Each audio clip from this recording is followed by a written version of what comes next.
Previously on the Steve Fox career mode, we're revving up to 5 red lights here at the Canadian Grand Prix, and it's lights out and away we go. And a decent start by Steve Fox there. Is he going to try and get up the inside of both Max Verstappen and Daniel Ricciardo? He does, but he hits Max Verstappen. There was contact with Verstappen going into turn 1. As he gets a warning for colliding with Verstappen, but is he going to try and round the outside of Ricciardo and Raikkonen? No, he's not, but he gets a really decent exit out of turn 2. As you see, goes up the inside of both Raikkonen and Ricciardo, goes into turn 3, and there's been a bit of contact. The yellow flags are out, but it's going to be a green flag. And what a start by Steve there. Going into the last corner, is there anything bad going to happen? He runs wide, Steve runs wide, hits the wall, and it's going to be a run to the line against Vettel with DRS. And you see Lewis Hamilton, is he going to try and get the lead? And he just about holds on there to win a fantastic Canadian Grand Prix. Hi, how are you today? The improved package has arrived. We're having it fitted in time for FP1. Have a look at the factory report.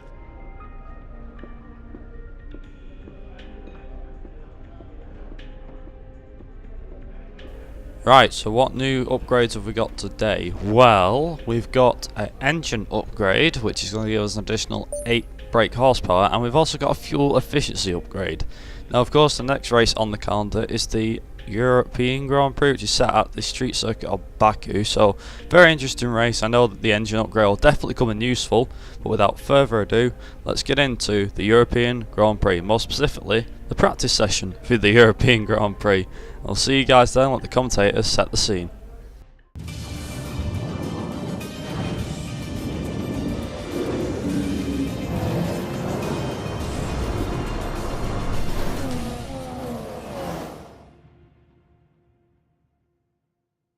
The track is green and the skies are grey here in Azerbaijan.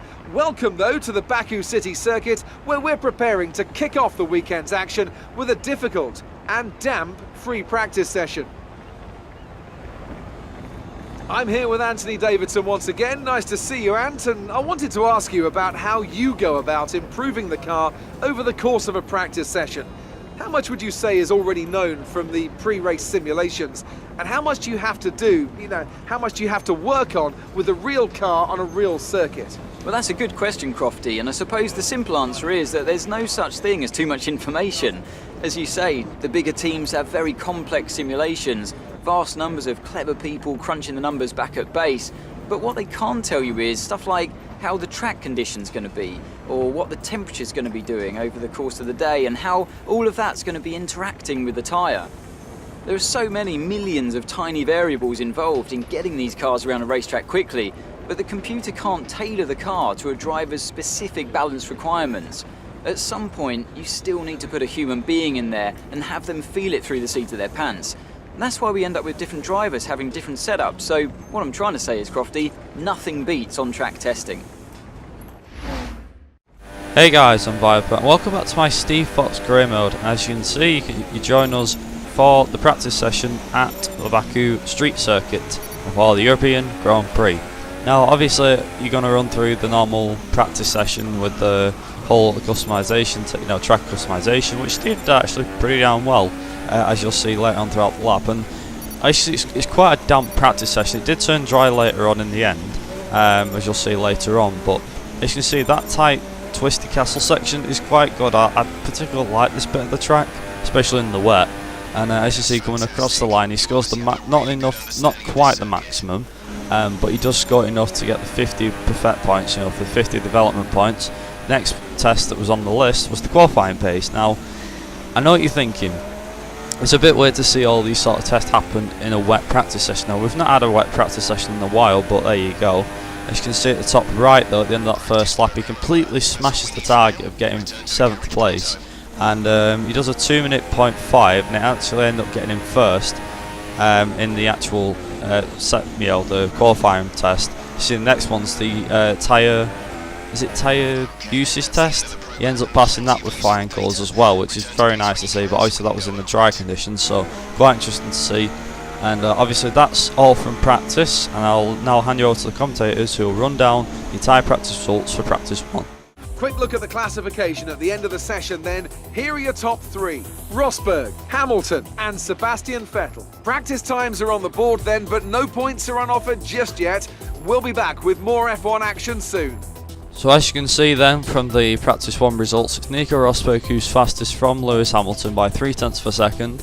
As you see there, Sebastian Vettel there in 3rd with Valtteri Bottas in 4th, Kimi Raikkonen 5th with Max Verstappen in 6th. As you see this, as I'm going down the order, you see Massa 7th, Clear 8th, Hulkenberg 9th, Perez 10th, Ricciardo 11th. You know, going down the order, Arianto 15th, Steve Fox 16th. It's quite a mixture of soft and medium users, so obviously everyone was doing different practice runs and so on. But as you can see, as you get nearer the bottom, my teammate Roman Grosjean, Pascal Wehrlein and Jolyon Palmer only managed to set the times on the intermediate, so I didn't have a chance to go on the dries, which is unfortunate for them obviously. But obviously the next thing that's on the list now is to hear the qualifying goals from our agent. So without further ado, here are the qualifying goals. Hi, it's Emma. Your qualifying goals came up in the board meeting this morning. Here's what to expect. Right, so our qualifying goals for the European Grand Prix. We need to make sure we qualify 8th place or higher, which is going to be quite tricky. We need to make sure we beat Roman Grosjean. That's a normal target to do, and obviously make sure we beat Lewis Hamilton. So that again, that's going to be the hardest target, but that's going to be it should be interesting to see how we get on. And without further ado, let's jump into qualifying for the European Grand Prix.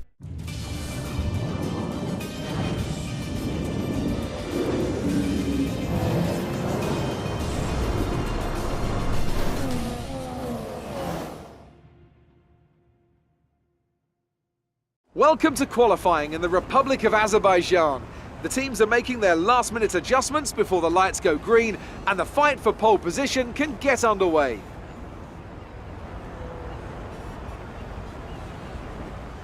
When it comes to getting lap time out of this circuit, it's traditionally been about maximising top speed.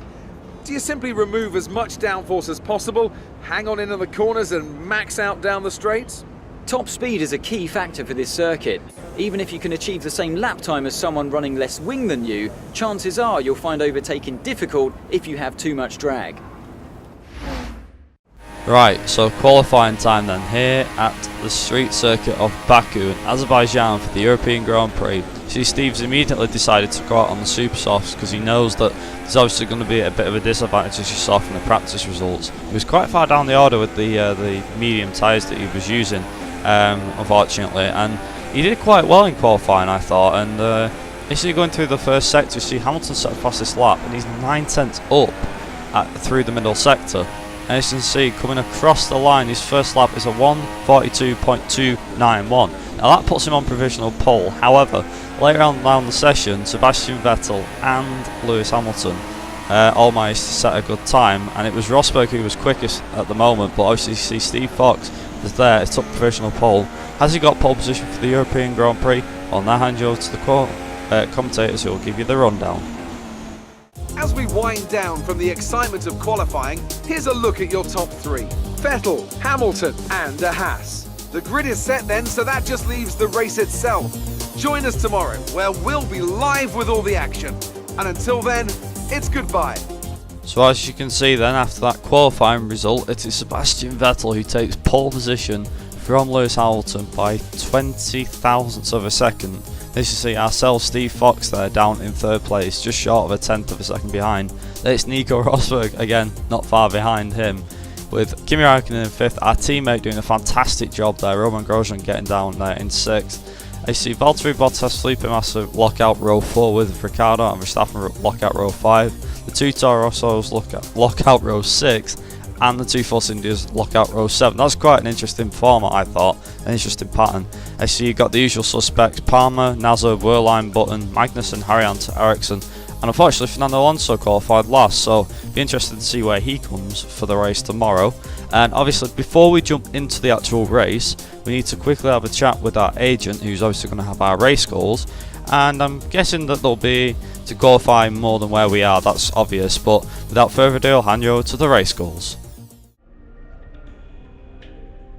Hey, how are you? I have some information on the race goals you should keep in mind. Right, so these are the race goals for the European Grand Prix, or the Grand Prix of Europe. We need to make sure we finish the race in 8th place or higher, which is obviously usual, or sorry, 6th place or higher. We need to make sure we beat Romain Grosjean, which is the normal objective, and obviously we need to make sure we beat Lewis Hamilton in the race. And obviously that's not the hardest one. No, I'm going to get this out of the way now.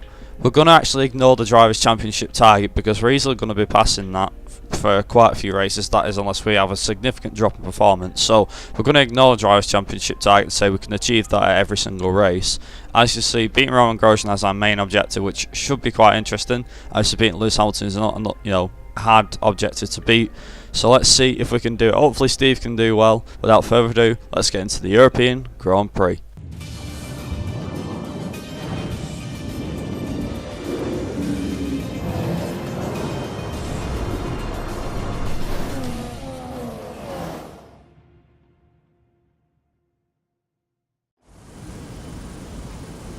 Who would have imagined in those pioneering days of motor racing just how far and wide the love of speed and competition would spread? From Brands Hatch to Jerez to Valencia, the European Grand Prix has made its home all across the continent. And now a new era of this storied race brings us here, to the edge of the Caspian Sea. With 20 turns and a length of 3.7 miles, Baku City Circuit in the heart of the Azerbaijan capital is a real test of a driver's endurance, patience and precision.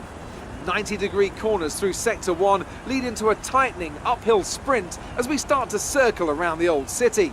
Then a 1.4-mile chase flat out through Sector 3 towards the finish line. Anthony Davidson joins me today as we look ahead to something just a little bit different. It's quite high speed for a street circuit here, isn't it? Do you think that's going to throw up any unexpected situations? Well, as long as the teams can keep everything cool, I don't foresee any particular big issues from a technical side of things.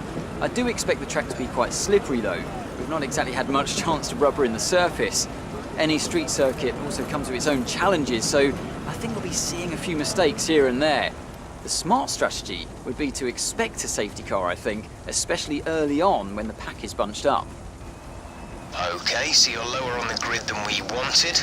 Let's make the start count.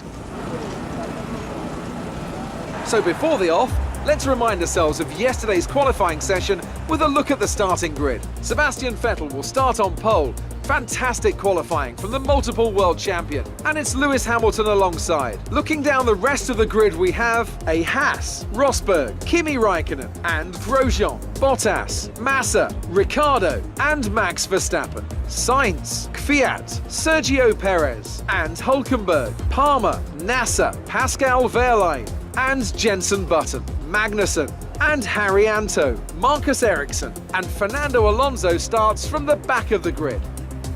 And with preparations almost complete, let's head down to the track. Right, so it's race day here at the European Grand Prix, and as you can see, it's a wet start and we're on intermediate tyres. Now for the terms of the tyre management, as you see from the forecast at the top, it was raining for the first 2 bits and then it moved to cloudy, meaning it will be a drier session.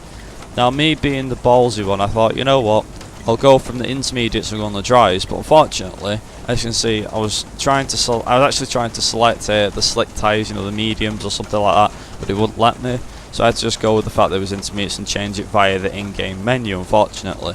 But it should be quite interesting. Hopefully we get a good race out of this, and hopefully Steve can get a good start here to gain the lead.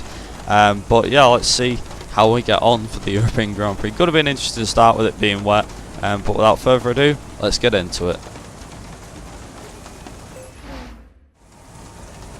Right, so we're revving up to 5 red lights here at the European Grand Prix.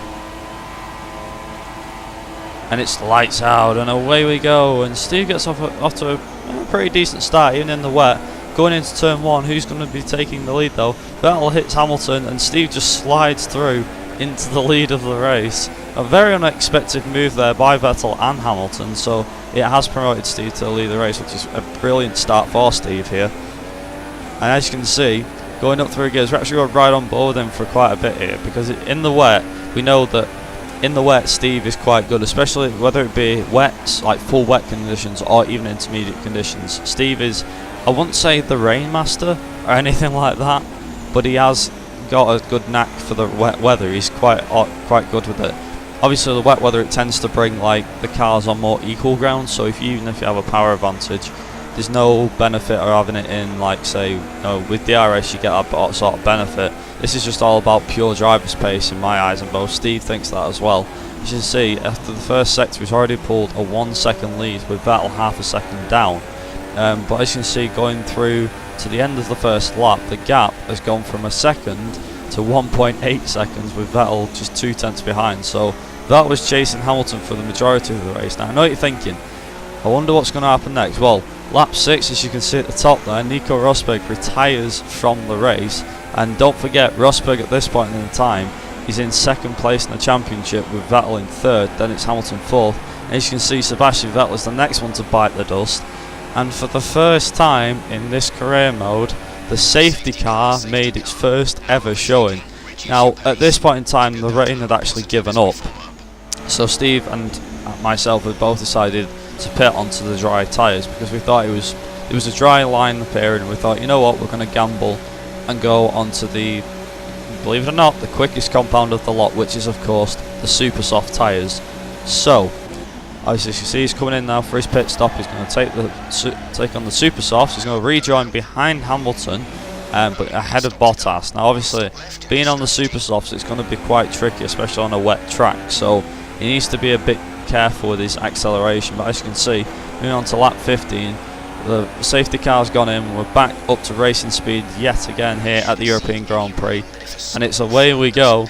And as you can see, immediately most of the cars are pulling in behind, preferably to go on to the, even our teammates in the pits, preferably to go on to the dry, the slick tyres. So anything from super soft to the mediums is going to be quite interesting to see what happens. But you see on lap 20, Steve decides, you know what, these super softs aren't giving me enough grip, enough power. I need to move on to something a bit more durable. Now, he knew that because he pitted on lap 16, he knew that he wouldn't last 10 laps. The super soft wouldn't last 10 laps, especially in these cool conditions. So he made a gamble, as you can see, on moving on to lap 21. Hamilton's just set the fastest off the race. Steve decides to move on to the super softs, and as you can see, you just saw a Ferrari of Kimi Raikkonen going through. You see our teammate Roman Grosjean now in fourth, so doing a brilliant job for the Haas team there. But we managed to come out ahead of that train of cars, which has got Grosjean heading it. And unfortunately, he pushed like crazy for the last few laps. He put it in rich and bombed it for the majority of the race. But unfortunately, it's going to be third place for Steve at the European Grand Prix. A good result considering he finished where he started, so he can't be disappointed with that result. In fact, he should be absolutely delighted with that result. A great win then for the Mercedes team today. And I have to wonder, Anthony Davidson, just what set them apart from the competition here. The difference was clearly in the strategy. You could tell they'd done a lot of work on the pit wall to really optimise each stint and get the most out of the tyres. And it highlights just how much of a team sport this really is. But credit to the driver as well though, there's no good having a well-oiled machine behind the scenes without a talented hand on the wheel, of course. So as I say that, we can see the drivers coming out now to collect their trophies. It's yet more silverware to take back to their base in Brackley after another excellent Grand Prix.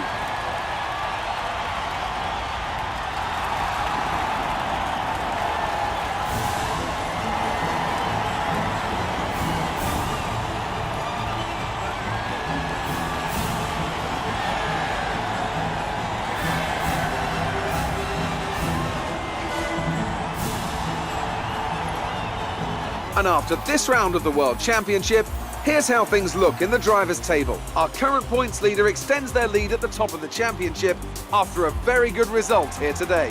Moving on to the driver of the day then. Anthony Davidson, who would you go for? I'm giving driver of the day to Rio Harriento. He's pushed and he's found some fantastic performance. It was an absolute pleasure to watch today.